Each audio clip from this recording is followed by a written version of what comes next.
का रूम जैसा कि आप देख सकते हैं। नमस्कार दोस्तों, मैं आप सभी का अपने एक नए वीडियो में बहुत बहुत स्वागत करता हूं। दोस्तों आज मैं आप सभी को लेकर आया हूं बेंगलोर की एक बहुत ही खूबसूरत जगह पर, जो बेंगलोर के बीचों बीच बसा हुआ है।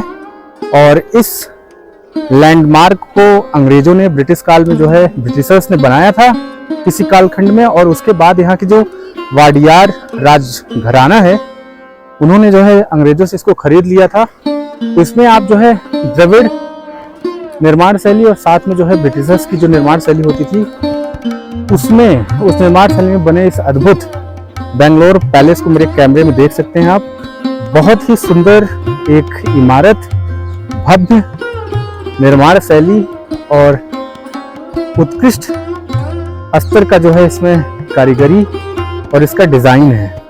आप इसको देख सकते हैं, आप खुद इसको देखकर एक टक में एक इस अनुभव तक, इस नतीजे तक पहुंच सकते हैं कि कितने बारीकी से, कितने अच्छे से इस जगह को बनाया गया होगा और कितनी बखूबी, कितनी महीनता से कारीगरी की होगी। और डिजाइन तो आप देख ही रहे हैं। तो इस तरीके से ये है यहाँ का प्रेमाइसेस।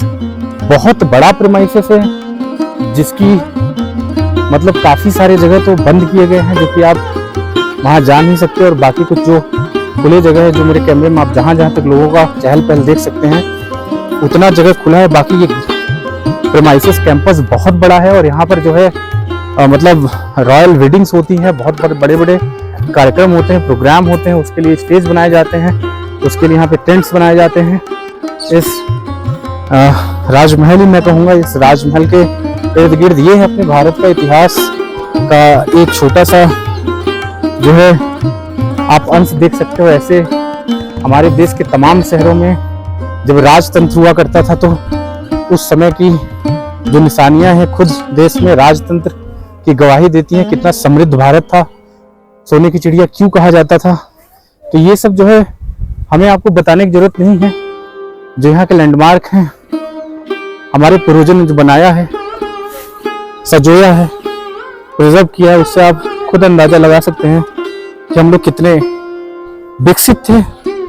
ये तो खैर बहुत ही बाद के कालखंड में अंग्रेजों टाइम बना था, लेकिन हमारे यहाँ तो बेंगलोर में मैं कभी और ले चलूंगा, एक 1200 साल पुराना मंदिर है शंकर जी का, उसका भी आप लोगों को दर्शन कराऊंगा। लेकिन यहाँ का एम्बियंस आप देख सकते हैं, संडे का दिन है, काफी लोग जो है आते हैं और इस जगह का लुत्फ उठाते हैं। तो ये रहा बाहर का पूरा नजारा, जैसा कि आप कैमरे में देख पा रहे हैं। और अब मैं इसके अंदर दाखिल होऊंगा तो आप लोगों को एक एक चीज दिखाने की कोशिश करूंगा। दोस्तों पैलेस में दाखिल होने के लिए सबसे पहले आपको टिकट लेना पड़ेगा, और जो प्रति व्यक्ति यहाँ पर टिकट की प्राइस रखी गई है वो 260 रुपए है। और पैलेस के आप लेफ्ट साइड से स्टार्ट से ही आप जो है एक आपको एंट्री पॉइंट मिलेगा, वहां से आप अंदर जा सकते हैं और वहां पे टिकट काउंटर आपको मिलेगा।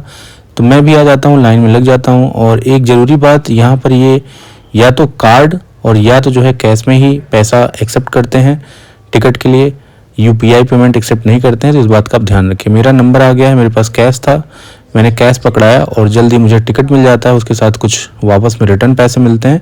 ये सब लेकर मैं अंदर की तरफ दाखिल होता हूँ। इस दरवाजे से मैं अंदर जाता हूँ। सबसे पहले मेरा टिकट चेक किया जाता है, साथ में मुझसे अनुरोध किया जाता है कि आप जो है वीडियो ना शूट करें क्योंकि अलाउड नहीं है। मैं इनसे माफ़ी चाहता हूँ, इतने अच्छे से आर्किटेक्चर को मैं अपने कैमरे में तो कैद करूँगा ही, और इसके लिए मैं फिर से पुनः माफ़ी चाहता हूँ।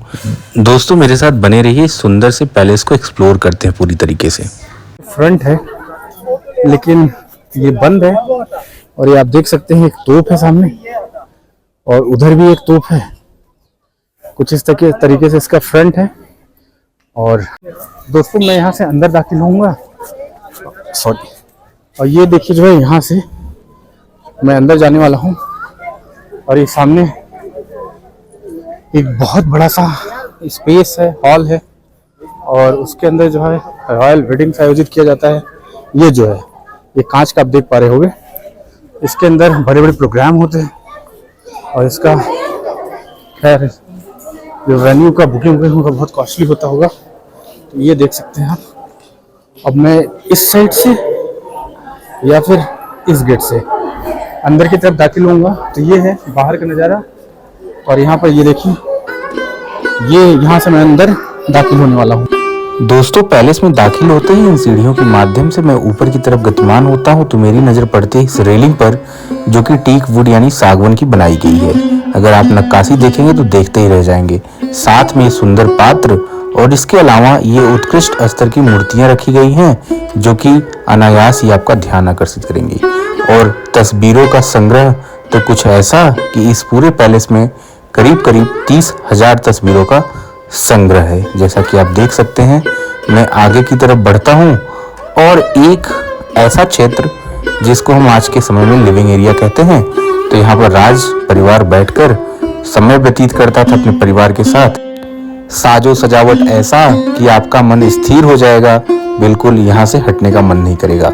इस दीवार पर इतिहास के उन सुंदर छड़ों कर कुछ यूं सजोकर रखा गया था कि आप देखेंगे तो आप अनायास ही इतिहास के उन क्षणों को महसूस करने लगेंगे।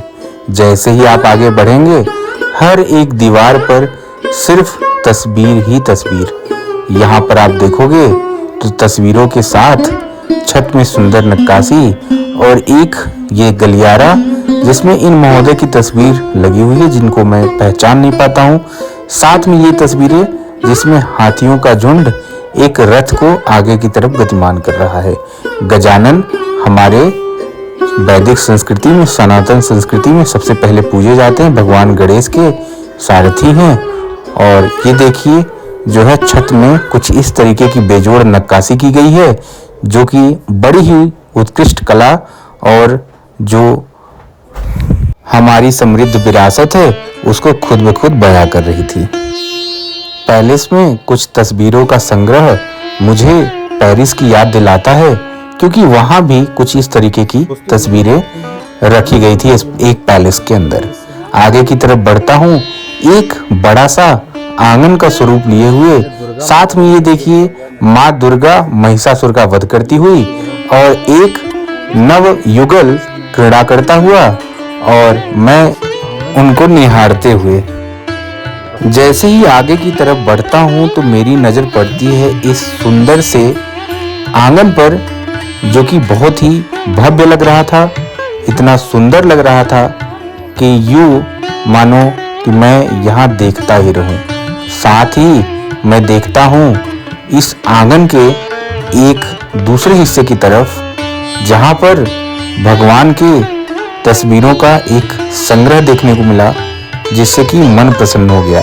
और जिसमें आपको दिखेंगे बजरंगबली हनुमान और ये प्रभु श्री राम, माता लक्ष्मी और ये भगवान श्री कृष्ण, भगवान विष्णु और साथ में ये देखिए राम और लक्ष्मण। क्या सुंदर चित्रकारी है, पेंटिंग है, तस्वीरों का संग्रह है।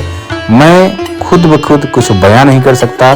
शायद ये वीडियो अपने आप में काफी है, जो कि उस समय की समृद्ध विरासत और राजशाही के ठाट बाट को और उनके शौक, उनकी पसंद, उनका चीज़ों को लेकर चुनाव, जो कि कैसे चीज़ों को सजाया जाता है, कैसे सहेजा जाता है, शायद इस वीडियो के माध्यम से आप अच्छी तरीके से समझ रहे होंगे। ये सुंदर सा आंगन जिसके चारों तरफ काफ़ी ऊंचाई तक इसको घेराबंदी कर दिया गया है, जो कि उसी समय का निर्माण है, जिससे कि किसी प्रकार की दुर्घटना भी ना हो। और देखने में अगर ये आप देखो, लोहे का जो ये ग्रिल लगाया गया है, आज भी ऐसा ग्रिल बनना बहुत कम देखने को मिलता है। और तस्वीरों का संग्रह, जैसा कि मैं कह रहा था कि हर जगह आपको तस्वीर ही तस्वीर दिखेगा। काफी सारे पर्यटक यहाँ पर आते हैं, जो भी बेंगलोर शहर में घूमने का विचार बनाता है, बेंगलोर पैलेस जरूर आता है। ये देखिए दर्पण में मेरा तस्वीर, और मैं भी इस आंगन को चारों तरफ से चक्कर लगाकर अपने मन को तसल्ली देते हुए हर एक जगह को कैप्चर करने की पूरी कोशिश करता हूँ। जैसा कि मैंने बताया कि बेंगलोर पैलेस का निर्माण वाडियार राजवंश द्वारा बनाया गया था, जो शानदार वुड कार्विंग और ट्यूडर शैली की वास्तुकला से सुसज्जित है। अपनी भव्य वास्तुकला और मनोरंजन गतिविधियों के लिए प्रसिद्ध बेंगलोर पैलेस प्रतिदिन बड़ी संख्या में पर्यटकों की मेजबानी करता है। वास्तव में यह पैलेस आधुनिक समय में कर्नाटक के महत्वपूर्ण और खूबसूरत ऐतिहासिक पर्यटक स्थलों में से एक है, जिसकी यात्रा पर्यटकों को दक्षिण भारत के सबसे शक्तिशाली राजवंशों में से एक की भव्यता को देखने का मौका देती है, जिसे आपको अपनी लाइफ में एक बार जरूर करनी चाहिए। यदि मैं बेंगलोर पैलेस के इतिहास के बारे में बात करूं, तो पता चलता है कि बेंगलोर पैलेस की जगह वास्तविक तौर पर उस समय शहर के एक स्कूल के प्रिंसिपल रेवरेंड जे गैरेट की एक संपत्ति थी, जिसे महाराजा चामराजेंद्र वाडियार उस समय 40,000 रुपयों में उन्होंने उनसे खरीदा था। उसके बाद इस जगह पर सन 1874 में बेंगलोर पैलेस का निर्माण कार्य शुरू हुआ, जो 4 साल बाद 1878 में बनकर पूरा हुआ था। बेंगलोर पैलेस के निर्माण के बाद भी इसकी वास्तुकला में कई परिवर्तन और संशोधन किए गए। महाराजा जय चामराजा ने अपने शासनकाल के दौरान दरबार हाल के बाहर के हिस्से को उन्होंने इससे जोड़ा। वर्तमान में मैसूर शाही परिवार के स्वामित्व में है, जिसे 2005 में एक पर्यटन स्थल के रूप में घोषित कर दिया गया और जनता के लिए दरवाजे खोल 454 एकड़ के क्षेत्र में फैले हुए इस पैलेस एरिया के अंदर स्थित बेंगलोर पैलेस की वास्तुकला काफी आकर्षक और मनमोहक है, जो कि मैंने बताया ट्यूडर शैली और स्कॉटिश शैली को दर्शाती है और लंदन के विंडसर कैसल की झलक देती है। प्रवेश द्वार पर रोमन मेहराब पर्यटकों का अभिवादन करते हैं। महल में 35 कमरे हैं और भूतल पर एक खुला आंगन है, जिसमें फ्लोरोसेंट ब्लू सिरेमिक टाइल्स से सजाए गए ग्रेनाइट सीटें हैं। छत को राहत चित्रों से सजाया गया है और महल के अंदर के फर्नीचर में विक्टोरियन, नवशास्त्रीय और एडवर्डियन शैलियों का स्पर्श है। बेंगलोर पैलेस का सबसे महत्वपूर्ण हिस्सा दरबार हॉल है, जो पहली मंजिल पर है। हॉल में एक विशाल हाथी का सिर है। इसके अलावा इसे गोथिक शैली से लिया गया है। बेंगलोर पैलेस में 19वीं और 20वीं शताब्दी के कई प्रसिद्ध चित्रों को भी देखा जा सकता है। इनमें भारत के प्रसिद्ध चित्रकार राजा रवि वर्मा का काम भी शामिल है। यहाँ सब कुछ सहज आर्क डेको डिजाइन का दावा करता है। जब भी आप यहाँ घूमने आएंगे तो बेंगलोर पैलेस के अंदरूनी हिस्सों में सुंदर नक्काशी और लकड़ी का प्रयोग करके बनाई गई संरचनाएं देख सकेंगे। जैसा कि मैंने पहले भी बताया, बेंगलोर पैलेस एक हरे भरे गार्डन के अंदर स्थित है। इस महल के चारों ओर सुंदर मैदान हैं, जो कई सांस्कृतिक कार्यक्रमों की मेजबानी करते हैं। Backstreet Boys, Don Moen, David Guetta, Elton John, गॉड ऑफ गॉन, Akon, the Black Eyed Peas, Deep Purple, the Rolling Stones, Metallica, Roger Waters, Enrique Iglesias जैसी कई अंतर्राष्ट्रीय हस्तियों ने यहाँ अपना जादू बिखेरा है। लेकिन सरकार और मैसूर शाही परिवार के बीच कुछ कानूनी लड़ाई होने के बाद यहाँ सांस्कृतिक कार्यक्रमों पर शायद रोक लगा दी गई है। बेंगलोर पैलेस के ग्राउंड में the fun world amusement park भी स्थित है, जिसे बच्चों द्वारा खूब पसंद किया जाता है। दोस्तों देखिए, उस जमाने में इस स्नूकर का आनंद उठाते थे राजशाही परिवार के सदस्य। और ये देखिए जो है छड़ी रखी गई है स्नूकर के लिए, जिससे प्ले किया जाता है, जिससे हिट किया जाता है बॉल को, स्टिक। और ये देखिए साथ में जो है इनका जहां पर कपड़ों का कलेक्शन रखा जाता है, वो स्थान इसके जस्ट अपोजिट में है। कितना सुंदर लग रहा है। कितने शौकीन हुआ करते थे ये राजा लोग, राज परिवार के सदस्य लोग। ये देखिए कितनी सुंदर मूर्ति है। और ये रहा फर्स्ट फ्लोर का वही आंगन जिसको मैं ऊपर से दिखा रहा था। और ये ग्राउंड फ्लोर से कुछ ऐसा दिखता है। आगे की तरफ मैं बढ़ता हूँ तो यहाँ पर भीड़ को मैं फॉलो करते हुए जैसे ही आगे जाता हूँ तो ये एक ऑफिस एरिया है, जहाँ पर यहाँ के राजा बैठकर जब भी उनको मौका मिलता था, यहाँ आते थे तो लोगों से मिलते थे। यही उनका ऑफिस हुआ करता था। और जैसे ही हम आगे बढ़ते हैं तो एक शख्स बोलता है कि यहाँ पर जो है वर्क फ्रॉम होम चलता था। वर्क फ्रॉम होम तो राजाओं के लिए, राजा वर्क फ्रॉम होम बनाए या ना बनाए उनके अधिकार में होता था। एक बहुत ही सुंदर सीढ़ी दोस्तों देखते ही बन रही थी। मैं गारंटी देता हूँ आज की डेट में बनवा के दिखाओ, कोई ऐसा धनवान शख्स है जो अपने घर में ऐसी चीज़ों को बनवाए। मैं तो ऐसा देखना चाहता हूँ आज आधुनिक युग में इस तरह की निर्माण शैली। और ये देखिए तस्वीर ही तस्वीर। और ये राजा का वही ऑफिस का एक हिस्सा है जहाँ पर वो अपने सभी मंत्रियों से और लोगों से मिला करते थे। और इसी के साथ धीरे धीरे कूच करते हुए मैं आगे की तरफ इन तस्वीरों को देखते हुए धीरे धीरे अब इस अंदरूनी हिस्से की यात्रा खत्म होगी और इसके साथ ही मैं दूसरे द्वार से बाहर आ चुका हूँ। सामने वाले द्वार से अंदर गया था और उसके अपोजिट एक द्वार है, वहाँ से मैं बाहर आ चुका हूँ। अब देखिए मैं बिल्कुल बाहर की तरफ जा रहा हूँ और कुछ इस तरीके से बाहर की तरफ बढ़ता हूँ। बहुत बड़ा खुला सा मैदान है और ये देखिए कंप्लीट व्यू है इस पैलेस का। पूरी तरीके से आप इस क्लिप में देख सकते हैं पूरा भव्य नज़ारा और इसके सामने बहुत ही सुंदर गार्डन। यहाँ पर मैं देखता हूँ लोग हल्की धूप है, धूप सेक रहे हैं और बैठकर अपने परिवारजनों के साथ बातचीत कर रहे हैं, टाइम व्यतीत कर रहे हैं। खुशनुमा माहौल है, लोग फोटो खींच रहे हैं और इसके सामने तस्वीर भी बहुत अच्छी आती है क्योंकि ये जगह ही खूबसूरत है, अच्छा है। इस बार मैंने भी, क्योंकि मैं अकेला था, तो मैंने एक अपने पास से गुजरते हुए सहयात्री से अनुरोध किया कि भाई साहब मेरी भी एक पिक्चर आप इस जो है सुंदर से पैलेस सामने ले लीजिए जो मेरी आज के वीडियो की थंबनेल बनेगी। तो दोस्तों ये देखिए कितना भव्य लग रहा है और इसमें बहुत सारे फिल्मों की भी शूटिंग हुई है जैसा कि मैं जान पाया हूँ।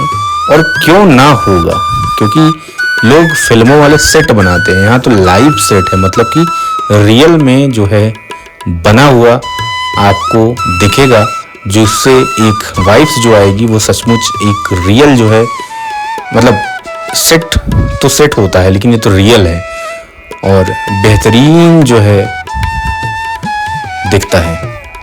और ये देखिए गार्डन और यहाँ से इसके साइड में एक जो है कुछ बहुत बड़ा कुछ कार्यक्रम का शायद आयोजन होने वाला है, तो उसके लिए उस टेम्पररी जो है टेंट वगैरह बनाया जाता है, तो उसका काम भी चल रहा है। और मैं आप लोगों के लिए close zoom in zoom out करते हुए इस किले का, इस पैलेस का माफ कीजिएगा, पूरा का पूरा व्यू दिखाना चाहता हूँ।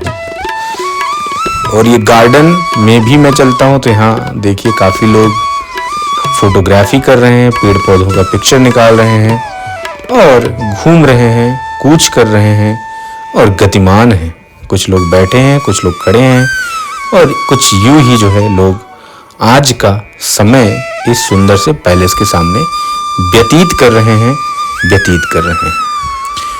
दोस्तों हमारे देश की जो पुरातन सभ्यता थी और इस पैलेस के संदर्भ में खासकर बहुत पुरातन तो नहीं है, लेकिन हमारे जो राजा थे, राज परिवार होते थे, राजशाही थी, राजतंत्र था, उनके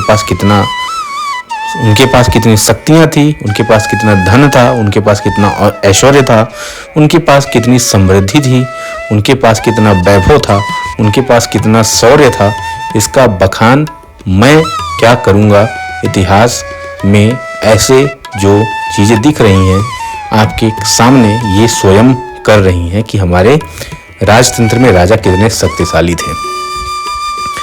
और मेरा मन तो यही कहता है कि राजतंत्र जो है जरूर लोकतंत्र में समय के हिसाब से परिवर्तित कर दिया गया, समय की मांग के हिसाब से, लेकिन उसके साथ ही उसके समानांतर राजतंत्र भी होना चाहिए था। और यही मैं चाहता हूँ और मुझे उस अतीत के पन्नों में जाकर जब मैं इस तरह की व्यवस्था के बारे में सोचता हूँ तो मुझे काफ़ी रोमांचक अनुभव होता है, बहुत अच्छा लगता है, बहुत सुंदर लगता है।